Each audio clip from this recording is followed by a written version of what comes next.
It's wrong that a man touches a woman like that. As I sit here in this prison, for years I felt deep down that something was wrong with the way I was living. And now, I'm sitting here. But I want out. I want out of my own prison.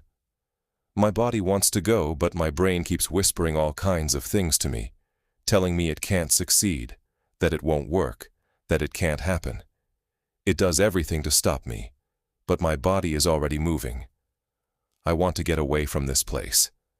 But how do I get there? I have no money. I am locked in a land where I feel I don't belong. I want to leave, but what am I going to do? Should I live in a white man's country selling souvenirs? I have to get out. I have to leave. I have to get away from here. I clearly remember how everything changed for me. As a boy, after a long and exhausting week at school, I would rush home on Friday afternoon to my mother just to watch my favorite TV show. It was my refuge, my sacred sanctuary where I could escape and just be in that world. I knew every character, every line, every action.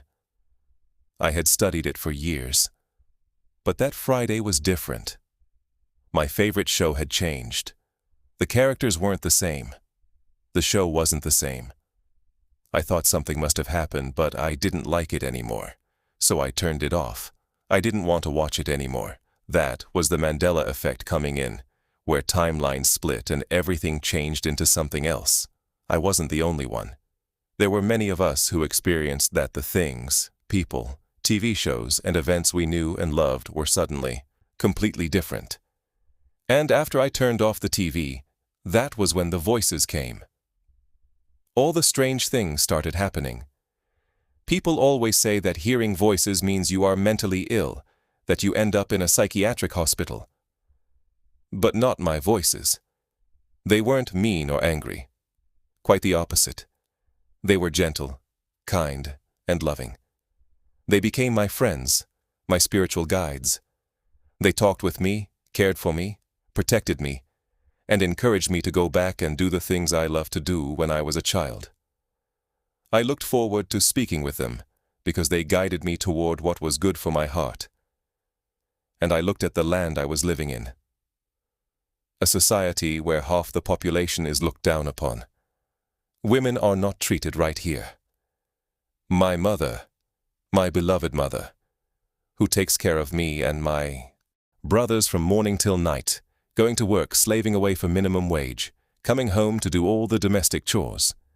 And if her husband wanted to hurt her, no system in this country was there to step in and tell him it was wrong. No protection for the women who give birth to us and raise us. So I broke free. I chose to unlock my own cell and walk out into a life I wanted to be in. It was with deep sorrow that I had to leave my family and everything I knew.